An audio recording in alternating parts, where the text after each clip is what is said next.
ഓം ശാന്തി. രാജയോഗ ധ്യാന പരിശീലനത്തിനുള്ള ഒരു പുതിയ പ്രോഗ്രാമിലേക്ക് ഏവർക്കും സ്വാഗതം. സ്വയം സർവശക്തിവാനായ പരമാത്മാവ് മാനവരാശിക്ക് നൽകിയ മൃതസഞ്ജീവനിയാണ് രാജയോഗ ധ്യാനം. ധ്യാനം പരിശീലിക്കുന്നതിലൂടെ നമുക്ക് നമ്മുടെ കർമ്മേന്ദ്രിയങ്ങളുടെ രാജാവാകാം. ഇന്നത്തെ നമ്മുടെ മുഖ്യമായ പ്രശ്നം എന്താണ്? സെൽഫ് കൺട്രോൾ ഇല്ല. കണ്ണിൻ്റെ മേലെ നിയന്ത്രണം ഇല്ല, നാവിൻ്റെ മേലെ നിയന്ത്രണം ഇല്ല. കാണാൻ പാടില്ലാത്തതും കാണും, കേൾക്കാൻ പാടില്ലാത്തത് കേൾക്കും, കഴിക്കാൻ പാടില്ലാത്തത് കഴിക്കും, പറയാൻ പാടില്ലാത്തത് പറയും. സോ ടോട്ടലി നോക്കിക്കഴിഞ്ഞാൽ നമുക്ക് നമ്മുടെ സെൻസ് ഓർഗൻസിൻ്റെ മേലെ നിയന്ത്രണമില്ലാത്തൊരു ജീവിതമാണ് നമ്മൾ ജീവിച്ചുകൊണ്ടിരിക്കുന്നത്. പിന്നെ അബദ്ധങ്ങളും തെറ്റുകളും കുറ്റങ്ങളും ഒന്നിൻ്റെ മേലെ ഒന്നായി കൂടി വരുമ്പോൾ പിന്നെ അത് നമ്മുടെ തന്നെ മനസ്സിനൊരു ഭാരമായിട്ട് മാറും. അപ്പം നമുക്ക് തെറ്റുകുറ്റങ്ങളിൽ നിന്ന് മുക്തമാകാൻ നമ്മുടെ തന്നെ കർമ്മേന്ദ്രിയങ്ങളുടെ കടിഞ്ഞാൺ നമ്മുടെ കൈകളിലേക്ക് തിരിച്ചു കൊണ്ടുവരാൻ രാജയോഗ ധ്യാനം നമ്മളെ സഹായിക്കും. അതിനാൽ ഇന്നു മുതൽ നമുക്ക് ധ്യാന പരിശീലനം തുടങ്ങാം. വളരെ സഹജമാണ്, ഏവർക്കും ചെയ്യാം, കുടുംബസമേതം ചെയ്യാം. വികലാംഗർക്കും ഗർഭിണികൾക്കും കിടക്കയിലായി പോയവർക്ക് പോലും രാജയോഗ ധ്യാനം പരിശീലിക്കാം. കാരണം ഇത് വളരെ സഹജമാണ്, എളുപ്പമാണ്, സൗജന്യമാണ്. ഒരു ചില്ലിക്കാശ് പോലും ചിലവില്ല. കാരണം ഭഗവാനാണ് നമ്മളെ ഇത് പഠിപ്പിക്കണേ. ഭഗവാൻ നമ്മുടെ എല്ലാവരുടെയും മാതാപിതാവായതുകൊണ്ട് ഈശ്വരൻ നമ്മളെ ഈ ധ്യാനം പഠിപ്പിക്കുന്നത് സൗജന്യമായിട്ടാണ്. കാരണം നമ്മൾ മക്കളല്ലേ. അതുകൊണ്ട് മാനവരാശിക്ക് ഭഗവാൻ നൽകുന്ന ഒരു മൃതസഞ്ജീവനിയാണ് രാജയോഗ ധ്യാനം. ഇന്ന് നമുക്ക് ധ്യാനത്തിൻ്റെ ആദ്യ ചുവടിലേക്ക് കടക്കാം. രാജയോഗ ധ്യാനത്തിൻ്റെ ഫസ്റ്റ് സ്റ്റെപ്പ് സ്വബോധത്തിലേക്ക് തിരിച്ചു വരിക എന്നുള്ളതാണ്. ബോധം എന്ന് പറയുമ്പോൾ നമ്മുടെ മനസ്സിൽ പല കാര്യങ്ങൾ തെളിഞ്ഞു വരും, ഇല്ലേ? ഒന്നുണ്ട് നാമബോധം. നമ്മുടെ പേര് എവിടെ കേൾക്കുന്നോ ഉടനെ നമ്മുടെ ശ്രദ്ധ അവിടേക്ക് പോകും. ഇപ്പോൾ എൻ്റെ പേര് മീന എന്നാണ്. മീന എന്നുള്ള വാക്ക് എവിടെ കേട്ടാലും എൻ്റെ അറ്റൻഷൻ അവിടേക്ക് പോകും. കാരണം എൻ്റെ ഉള്ളിൽ ഉറച്ചിരിക്കുന്ന ബോധം എന്താണ്? ഞാൻ മീനയാണ്, ഞാൻ മീനയാണ്. പക്ഷെ ഞാൻ മീനയല്ല, എൻ്റെ പേരാണ് മീന. ഞാൻ വേറെ, എൻ്റെ പേര് വേറെ അല്ലേ? ഞാൻ മീനയല്ലല്ലോ, എൻ്റെ പേരല്ലേ മീന. എനിക്ക് പേരിട്ടത് ഒരു ചടങ്ങിലാണ്, പേരിടൽ ചടങ്ങിലാണ് അല്ലേ? പേരിടുന്നതിന് മുമ്പ് നമ്മളുണ്ടല്ലോ, ഇല്ലേ? അപ്പം ഞാൻ ആരാ? അതിനുശേഷം നമുക്ക് അടുത്ത ബോധം എന്താണ്? ലിംഗബോധം.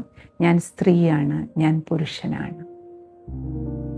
സ്ത്രീ പുരുഷൻ ഇത് നമ്മുടെ ജെൻഡർ കോൺഷ്യസ്നെസ് ആണ്. ലിംഗബോധം മാത്രമാണ്. ഞാൻ സ്ത്രീയുമല്ല, ഞാൻ പുരുഷനുമല്ല. ഞാൻ ആരാ?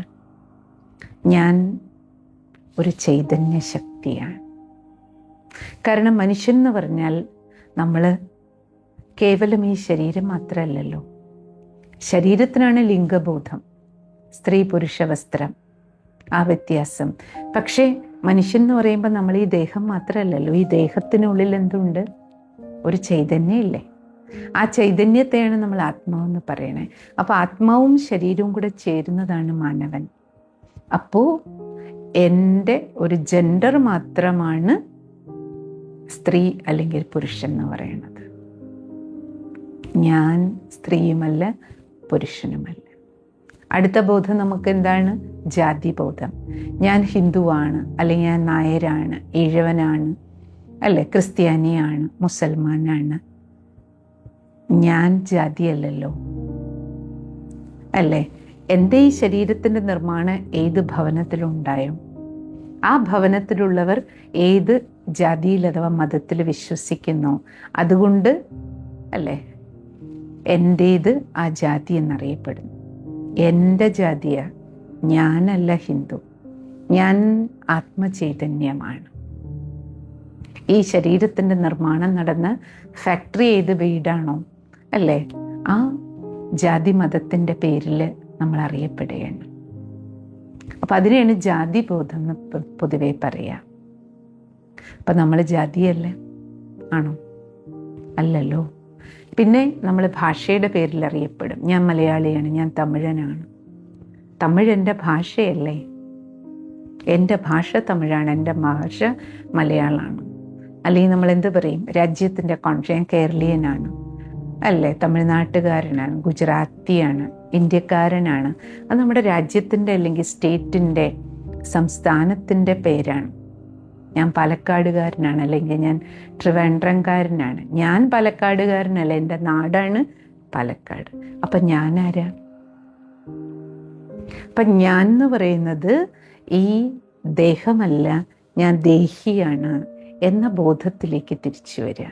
കാരണം ദേഹം എന്ന് പറയുന്നത് 5 തത്വങ്ങൾ കൊണ്ടുണ്ടാക്കപ്പെട്ടതാണ്, പഞ്ചതത്വ നിർമ്മിതമാണ്. നമ്മൾ പറയില്ലേ, ഇത് മണ്ണാണ്, മണ്ണോട് ചേരും. പക്ഷേ ഒരു ദിവസത്തെ നമ്മൾ ഏറ്റവും കൂടുതൽ തവണ ഉപയോഗിക്കുന്ന 2 വാക്കുകളാണ് ഞാൻ, ഞാൻ, ഞാൻ. പക്ഷെ ഞാൻ എന്ന് പറയുമ്പോൾ നമ്മുടെ ഉള്ളിൽ ഉണരുന്ന ബോധം എന്താണ്? ശരീരബോധം.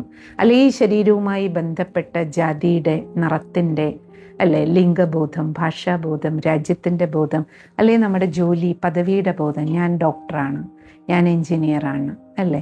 എൻജിനീയർ എന്ന് പറഞ്ഞതിൻ്റെ ഒരു അല്ലേ സ്റ്റാറ്റസാണ്, പദവിയാണ്, ജോലിയാണ്, കർത്തവ്യമാണ്. ഞാൻ പഠിച്ചതാണ് എൻജിനീയറിങ്, പിന്നെ എനിക്കൊരു ജോലി കിട്ടി, അതിനനുസരിച്ച് അതെൻ്റെ ജോലിയാണ്. പക്ഷെ ഞാൻ വേറെ, ജോലി വേറെ അല്ലേ. അപ്പോൾ ധ്യാനത്തിൽ നമുക്ക് ഞാൻ എന്ന സത്യബോധത്തിലേക്ക് തിരിക്കണം. ആ സത്യബോധത്തിലേക്ക് തിരിയുന്നതാണ് രാജയോഗ ധ്യാനത്തിൻ്റെ ഫസ്റ്റ് സ്റ്റെപ്പ്. നമ്മൾ കേട്ടിട്ടുണ്ടല്ലോ, അസതോമ സദ്ഗമയ, അസത്യബോധത്തിൽ നിന്ന് സത്ബോധത്തിലേക്ക്. ഇപ്പം നമ്മൾ ഫുൾ ഡേ ഇരിക്കുന്നത് അസത്യബോധത്തിലാണ്. ഞാൻ എന്തല്ലയോ ഞാൻ അതാണെന്ന് വിചാരിച്ചിരിക്കുകയാണ്. അതിനെയാണ് ഈഗോ എന്ന് പറയുന്നത്. സോ നമ്മൾ ഫുൾ ഡേ ജീവിക്കുന്നത് ഈഗോ കോൺഷ്യസ്നെസ്സിലാണ്.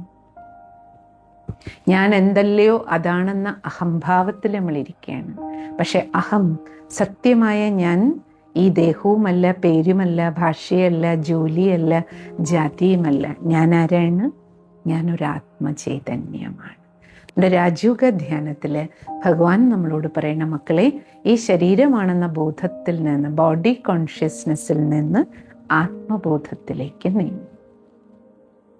അപ്പോൾ നമുക്കിന്ന് ധ്യാനത്തിൻ്റെ ആദ്യ ചൂടിലേക്ക് കടക്കാം. നിവർന്നിരിക്കാം. മെഡിറ്റേഷൻ വളരെ സഹജമാണ്. രാജയോഗ ധ്യാനം നമുക്ക് കണ്ണ് തുറന്നിരുന്നുകൊണ്ടേ ചെയ്യാം. കാരണം ഇത് കേവലം ബോധതലത്തിലെ ഒരു മാറ്റമാണ്. പിന്നെ ഫുൾ ഡേ നമുക്ക് ജോലി ചെയ്യുമ്പോഴും ഒരു ധ്യാന അവസ്ഥയിൽ കർമ്മയോഗിയായി ജീവിക്കുകയാണ് രാജയോഗ ധ്യാനം. അതുകൊണ്ട് കണ്ണ് തുറന്നിരുന്നു കൊണ്ട് തന്നെ നമ്മുടെ ബോധതലത്തിലാണ് മാറ്റം കൊണ്ടുവരേണ്ടത്.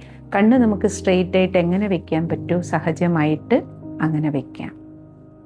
ബാക്കി മാറ്റം നമുക്ക് കൊണ്ടുവരേണ്ടത് നമ്മുടെ ബോധതലത്തിലാണ്. യാത്ര, അകത്തേക്കുള്ളൊരു യാത്രയാണ് നമ്മൾ ധ്യാനത്തിൽ ചെയ്യുന്നത്. അന്തരാത്മാവിലേക്കൊരു തീർത്ഥയാത്ര. അപ്പം ധ്യാനത്തിന് വേണ്ടി കുറച്ച് കമൻട്രി പറയാം. അപ്പം നിങ്ങൾ ഈ കേൾക്കുന്ന ജ്ഞാനബിന്ദുക്കൾ, നമ്മളിപ്പോൾ എന്ത് ആണോ ജ്ഞാനം ഡിസ്കസ് ചെയ്തത്, ആ ജ്ഞാനബിന്ദുക്കൾ തന്നെയാണ് നമ്മൾ ധ്യാനത്തിന് ഉപയോഗിക്കുന്നത്. അത് ചിന്തിച്ച് ഫീൽ ചെയ്യാം. അകക്കണ്ണിൽ കേൾക്കുന്നത് കാണുക, വിഷ്വലൈസ് ചെയ്യാം. അപ്പം എന്ത് കാണുന്നു അതിൻ്റെ ഫീലിംഗ് നമുക്കുണ്ടാവും. നിവർന്നിരിക്കാൻ, സ്വസ്ഥമായിരിക്കും. ഈ യാത്ര നമുക്ക് ആരംഭിക്കാം.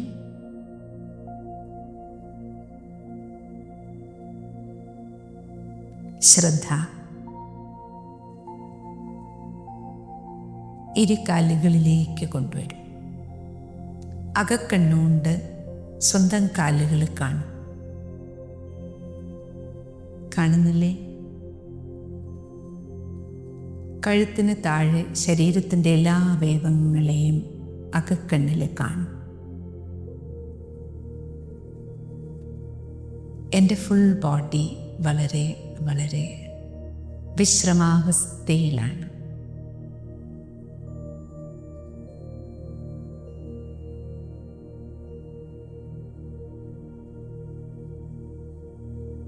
ഇനി ശ്രദ്ധ മുഖത്തിലേക്ക് കൊണ്ടുവരും. ഇതെൻ്റെ മുഖമാണ്, പക്ഷെ ഞാൻ മുഖമല്ല. ഞാൻ ഈ മുഖത്ത് കാണുന്ന ചർമ്മവുമല്ല, മാംസവുമല്ല.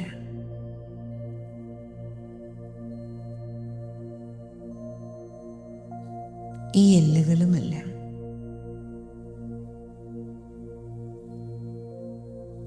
ഈ ദേഹം പഞ്ചഭൂത നിർമ്മിതമാണ്. ദേഹം ദഹിക്കുന്നതാണ്. അപ്പോൾ ഞാനാരാണ്?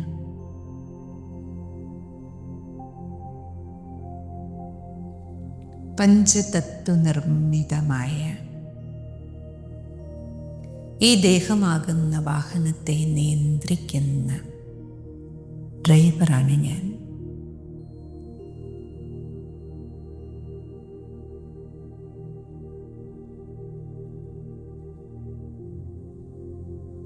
ഞാൻ വേറെ, വാഹനം വേറെ.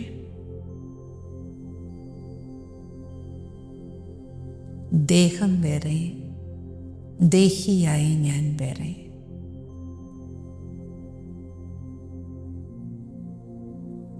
ഈ കണ്ണുകൾ എൻ്റേതാണ്, പക്ഷെ ഞാൻ കണ്ണല്ല. കണ്ണിലൂടെ കാണുന്നത് ഞാനാണ്. ആരാണ് ഞാൻ? അനശ്വര ചൈതന്യം.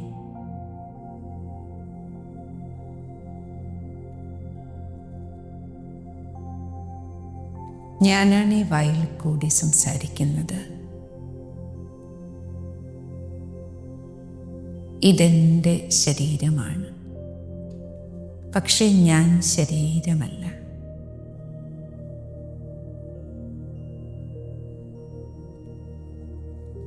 ശരീരത്തിനുള്ളിലിരിക്കുന്ന ചേതനയാണ് ഞാൻ.